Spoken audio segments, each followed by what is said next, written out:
그럼 우리는 유다 왕 르호보암에 대해서 함께 살펴보기를 원합니다. 여러분이 잘 아시는 것처럼 르호보암은 솔로몬의 아들이었습니다. 그리고 다윗의 손자인 것이지요. 우리가 흔히 얘기해서 그런 얘기 하잖아요. 믿음의 3대. 여러분들 어떠세요?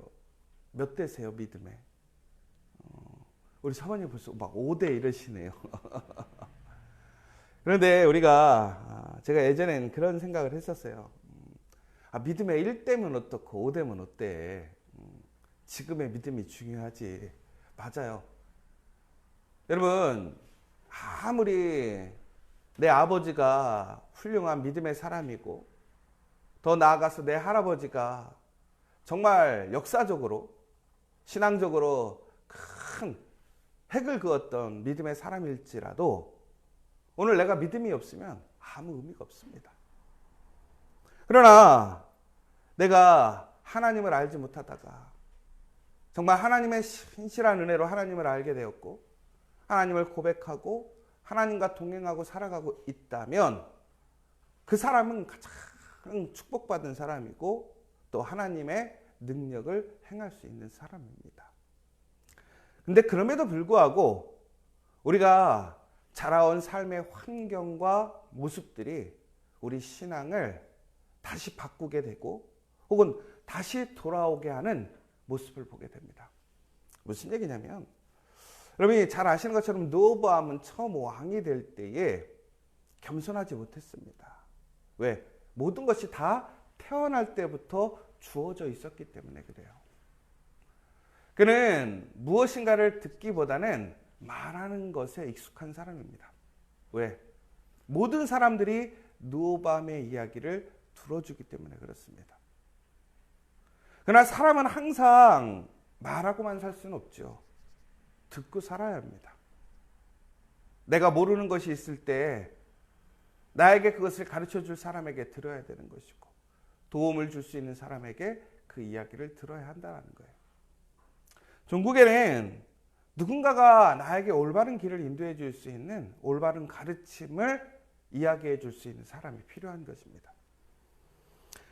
르호보암에게는 세상의 어떤 사람들보다 가장 든든한 후원자가 있었고, 또한 그를 지키는 분이 있었습니다. 누구냐? 바로 하나님이셨습니다.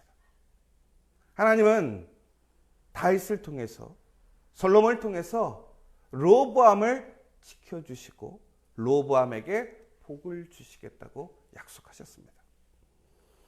그럼에도 불구하고 르호보암은 하나님의 말씀에 귀 기울이지 않았습니다. 하나님 말씀에 순종하지 않고 하나님의 말씀을 따라 살지 않았어요. 종국에는 어떻게 되느냐? 하나님이 주시고자 하는 은혜를 온전하게 소유하지 못했어요. 그럼에도 하나님은 하나님의 약속을 깨지 않으셨어요. 최소한 르호보암이 그 하나님의 약속의 은혜 안에 살아갈 수 있는 그 최소한의 은혜의 분량을 허락해 주셨다는 거예요. 여러분, 우리가 누군가에게 마음이 상하고 혹은 누군가에게 배신을 당하고 혹은 누군가가 그렇게 미워질 때, 여러분, 그 사람을 위해서 여러분의 마음에 그 배려와 은혜를 남겨두실 수 있습니까? 세상적으로 속된 얘기로 그 사람 해하지만 않아도 대단한 거 아닙니까? 욕하지만 않아도 대단한 거 아니냐 이거죠. 근데 하나님은 어떻게 하시느냐면 신실하게 하나님의 약속을 성실하게 지키시고 행하시는 분이더라는 거예요. 여러분, 오늘 그 하나님이 오늘도 여러분과 함께 하시고 또한 여러분에게 그 약속을 성실하게 지키고 있음을 기억하시기 바랍니다. 우리의 죄보다 하나님의 사랑이 커요. 우리의 미련함과 부족함보다 하나님의 그 신실한 사랑과 은혜와 자비와 긍휼이 더 크심을 기억하시고, 여러분, 오늘 어떤 순간에도 어려울 때라도 여러분 스스로 해결하려고 하지 마세요. 정말로 철저하게 하나님 앞에 나아가서 무릎을 꿇고 간절히 하나님의 그 은혜를 붙드는 저와 여러분 되시기를 간절히 축원합니다. 여러분, 오늘 르호보암이 그렇게 하나님의 신실한 은혜를 입었음에도 불구하고 하나님의 길에 온전히 나아가지 못하는 이유가 무엇이었을까? 어찌 보면 르호보암이 문제일 수도 있죠. 르호보암이 가장 문제예요. 그러나 가장 중요한 것은 르호보암이 어떻게 그러한 믿음을 혹은 그러한 마음을 형성하게 되었을까? 여러분 아시는 것처럼 르호보암의 어머니가 누구입니까? 암몬 사람이라고 나와 있습니다. 이방 여자입니다.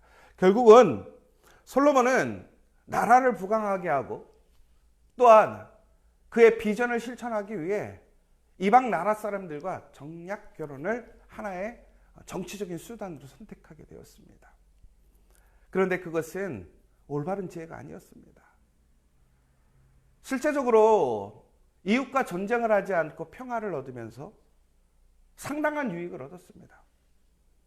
그랬으니까 그렇게 거대한 성전과 그 예루살렘 궁전을 황금으로 도배할 수 있을 정도로 화려하게 지을 수 있었겠죠. 전쟁 없이 평화를 구하고 경제는 발전하고 온 세상에 모아는 사람들이 예루살렘으로 모여서 세상의 중심이 된 거예요. 문화의 중심이 되고 정치의 중심이 되고 경제의 중심이 되었어요. 얼마나 화려하고 역동적이고 풍성했겠습니까? 많은 사람들은 솔로몬을 칭찬했단 말이에요. 그런데 그것이 풍성한 것이 아니었어요. 겉으로는 괜찮아 보였지만 뿌리가 썩고 있었어요. 중국에는 그러한 여러 이방 사람들이 예루살렘에 들어옴으로 인하여 그들만이 들어온 것이 아니었죠. 그들의 문화, 그들의 거짓된 우상과 신들도 함께 들어왔어요. 그런데 솔로몬이 안타깝게도 단순히 그들만을 수용한 것이 아니라 그들의 신도, 그들의 문화도 모두 다 함께 세워줬더라는 거예요. 여러분, 우리 아들이 얼마 전에도 어떤 음료를 한번 먹고 싶다고 하는 거예요. 그게 뭐였냐면 맥옹이라는 음료가 있어요. 맥옹이라는 아실라나 모르겠지만 통일교 쪽에서 나오는 음료예요. 그런데 그거를 왜 사 먹으면 안 되냐 이거죠. 그게 맥주 맛이 나서 사 먹으면 안 되냐. 그래서 그게 아니라 그거는 우리가 그 소비를 함으로 인해서 어떻게 되는 거냐? 그 잘못된 사람들이 혹은 잘못된 신앙을 가진 사람들이 더 왕성해지니까 우리가 그것을 소비함으로 도와주면 안 된다. 이렇게 얘기를 했어요. 여러분, 그런데 우리가 실제적으로 우리의 삶 속에서 여러분들, 우리가 어찌 보면 요즘에 건강한 소비, 합리적인 소비, 올바른 소비를 하자라는 운동이 있었어요. 여러분, 그럼 우리는 신앙적인 소비를 해야 한다는 거예요. 신앙적인 삶을 산다는 것은 단순히 여러분 기도하고 여러분 뭐 교회 가는 것이 신앙적인 삶이 아니에요. 다시 얘기하자면 여러분들이 먹고 자고 생활하는 그 모든 것들이 내가 그리스도인으로서의 그 삶을 나타내고 또한 하나님의 영광을 나타내고 하나님의 나라와 의를 왕성케 하는 것이 우리의 거룩한 삶의 일상의 삶이라는 거예요. 여러분, 그렇다면 다시 얘기하자면 여러분, 커피를 마실 땐 어떤 커피를 마셔야 되겠어요? 맛있는 커피를 마셔야 되겠어요? 아니면 지저스 커피를 마셔야겠어요? 지저스 커피를 마셔야죠. 그렇죠? 왜? 커피를 맛으로 먹는 것도 중요하지만 무엇을 위해 먹고 마시는가? 이것이 더 중요하더라는 거예요. 여러분, 그런데 르호보암은 어떻게 됐느냐? 주변에 그러한 것들이 너무나 우후죽순 그냥 내 삶에 그 옆에 세워진 거예요. 어떤 의식적인 판단을 할 틈도 없어요. 왜? 이미 그 삶 속에서 함께 살아가고 있으니까. 여러분, 깜짝 놀란 게 예전에 여수 엑스포가 있었어요. 나중에 알고 봤더니 그 여수 엑스포를 주관하고 후원했던 사가 바로 통일교였어요. 거기 호텔, 리조트 모든 게 다 거기서 만든 거였어요. 근데 막 기독교인들도 처음에 거기서 막 행사하고요. 여러분 여기 강남역 가보시면, 아니 강남역이 아니라 강남 버스터미널 가보시면 거기 호텔이 하나 있어요. 성모병원 앞에. 그 호텔이 유명한 호텔인데요. 거기도 그쪽 거예요. 그런데 기독교인들이 몰라가지고 거기서 목사님들이 행사를 얼마나 많이 했는지 몰라요. 여러분 얼마나 웃긴지 아세요? 강단에서는 이단이라고 잘못됐다고 그러면 안 된다고 그렇고 본인들은 거기서 밥 먹고 회의하고 있어요. 근데 왜 그러는 거예요? 몰라서 그랬어요. 몰라서. 근데 지금은 안 그래요. 아니까. 그러니까 이단들이 보면요 다 숨기잖아요. 자기네가 하는 거라고 아니라고 가린단 말이에요. 근데 그 시대에는 어떻게 하면 다 드러나 있었어요. 그러다 보니까 어떻게 돼요? 나도 모르게 그것을 수용하게 돼요. 받아들이게 되고 그냥 삶 속에서 살아가게 되더라는 거예요. 풍요로움의 역설이에요. 솔로몬은 풍요롭고 잘되기 위해 모든 것을 다 받아들였어요. 아마 솔로몬은 그렇게 생각했을 수도 있어요.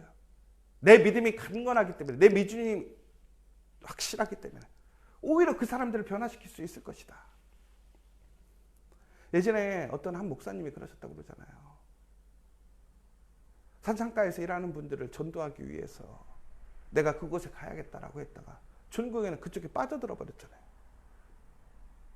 여러분 우리의 신앙을, 우리의 믿음을 우리가 귀하게 여기는 것 좋지만 그것을 가지고 우리가 교만하면 안 돼요.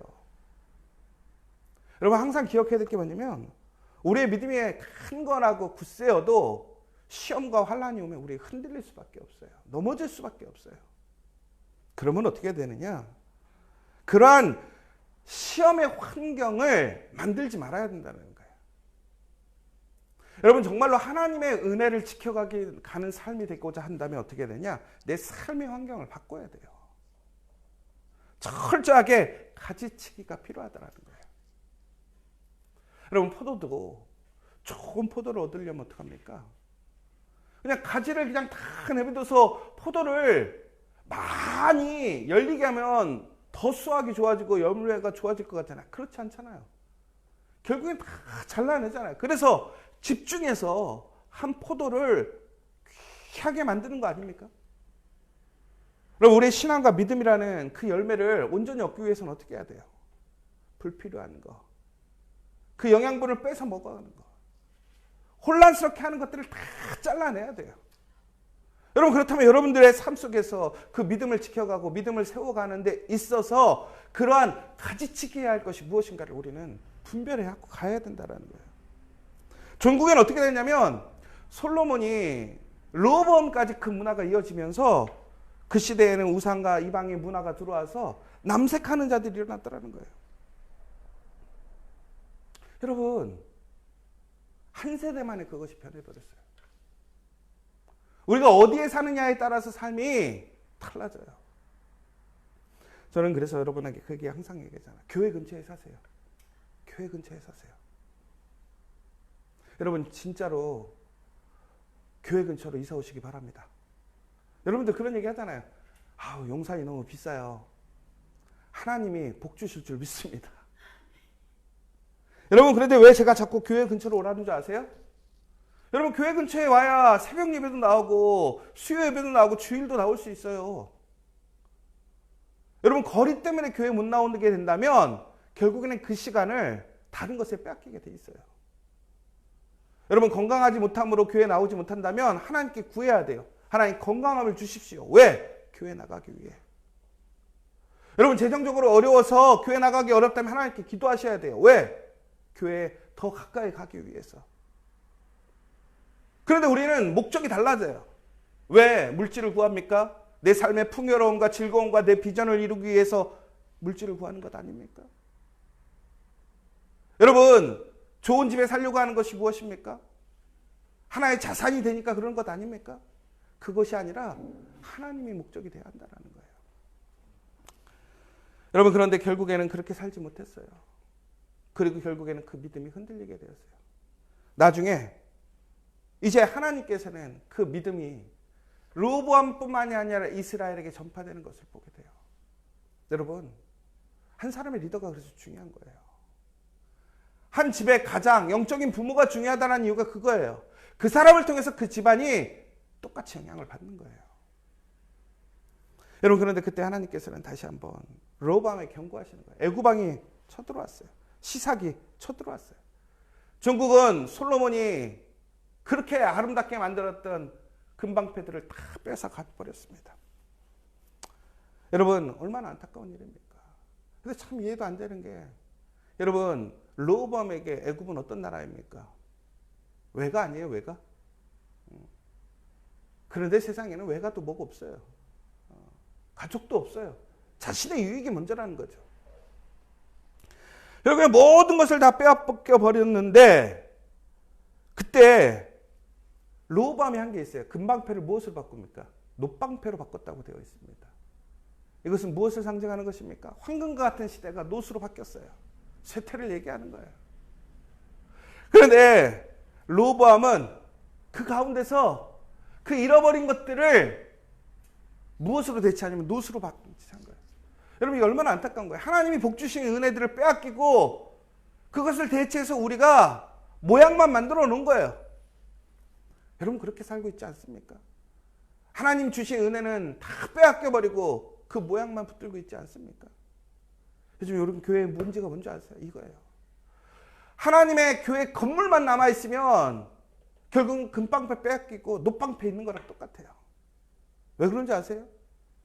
교회의 능력이 무엇입니까? 교회의 핵심이 무엇입니까? 하나님 아니십니까? 성령의 능력 아닙니까?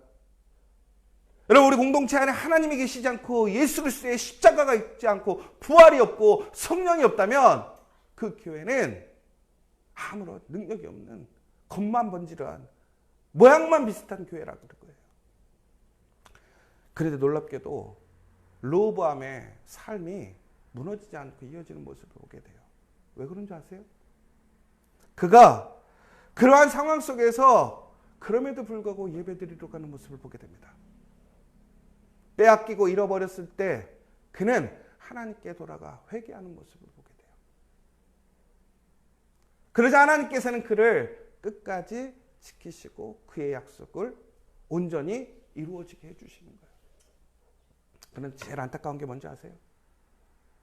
여러분, 모든 것을 빼앗긴 이후에 남은 은혜를 누리는 사람이 되실 것입니까? 아니면 하나님이 풍성하게 주시는 그 은혜를 누리고 나누어주는 사람이 될 것이냐라는 거예요.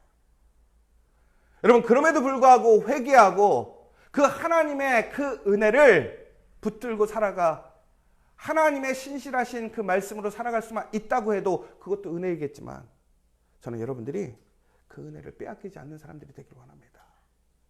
그 풍성한 은혜를, 하나님의 놀라운 은혜를 나누고 증거해 줄 수 있는 우리 믿음의 공동체 되기를 간절히 소망합니다. 사랑하는 여러분, 세상에 뭐 하는 것들은 다 빼앗길 수 있어요. 그러나 하나님은 빼앗기지 않습니다. 우리가 하나님 앞에 무릎 꿇고 철저하게 하나님 앞에 회개하고 하나님의 말씀의 중심으로 돌아간다면, 여러분, 우리는 다시 하나님의 놀라운 신실한 은혜와 보호의 그 약속의 능력을 체험하게 될 줄 믿습니다. 오늘 수요일입니다. 여러분, 피곤하고 지치고 어렵고 많은 일들이 있겠죠. 여러분, 그러나 우리가 가야 할 자리가 어디입니까? 붙들어야 될 게 무엇입니까? 예배의 자리로 나오십시오.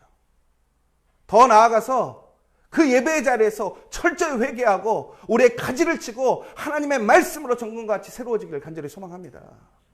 더 나아가서 여러분, 오늘부터는 우리가 이제 우리 와플대학 채플실에서 수요 예배 7시 30분에 드립니다. 더 뜨겁게, 더 간절하게 하나님께 감사와 기쁨으로 찬양으로 예배하고 말씀으로 나아가서 정금과 같이 새로워지는 저와 여러분들 되어지시기를 간절히 소망합니다.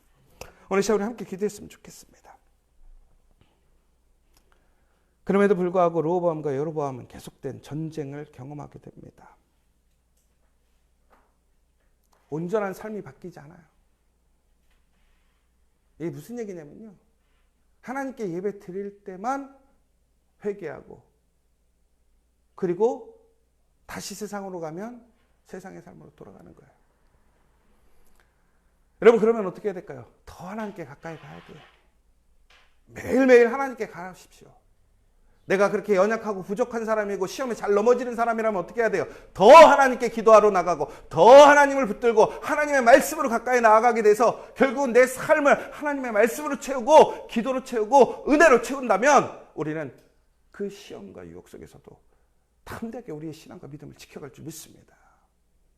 여러분을 신뢰하지 마세요. 여러분의 상황을 탓하지 마세요. 그것을 선택하는 건 우리예요. 여러분이 오늘 무엇을 향해 나아가느냐에 따라서 오늘 우리의 삶이 다시 달라질 수 있음을 기억하시고, 하나님 앞에 간절히 그 은혜의 주심을 감사하고 그 은혜를 붙들고 나아갈 수 있는 우리가 될 수 있도록, 변함없이 그 은혜를 패하시지 않고 우리에게 주시는 그 하나님을 붙들고 나아가 그 은혜 안에 살아가는 우리가 될 수 있도록 다시 한번 간절히 기도해 주셨으면 좋겠고, 우리 시저처치 다시 한번 정말 하나님의 성령의 능력으로 하나님의 말씀 안에서 일어나고 부흥하고 그 은혜를 경험할 수 있는 우리 공동체 될 수 있도록, 또 새롭게 개척되는 더 넘치는 우리 교회 안에 하나님의 풍성한 은혜가 있을 수 있도록 함께 기도해 주시고 나아가길 원합니다. 사랑의 하나님, 감사합니다. 아무리 좋은 아버지, 좋은 할아버지가 있어도 내가 온전한 믿음으로 살아가지 못한다면 그 은혜는 아무 소용없습니다. 그럼에도 하나님은 우리에게 그 믿음의 놀라운 약속을 행하시고 지키시는 분이신 것을 봅니다. 오늘도 우리에게 은혜가 있음을 고백합니다. 우리는 오늘 나의 생각, 나의 뜻이 아니라 그 하나님의 은혜로 나아가 철저히 무릎 꿇고 회개하며 하나님의 복을 누리는 복된 사람들 될 수 있도록 인도하여 주시옵소서. 우리의 삶에 가지치게 하여 주시옵소서. 악하고 더럽고 세상의 것들을 찬란하게 하시고 더욱더 철저히 하나님께 가까이 나아가고 하나님께 예배하는 사람들 될 수 있도록 인도하여 주시옵소서.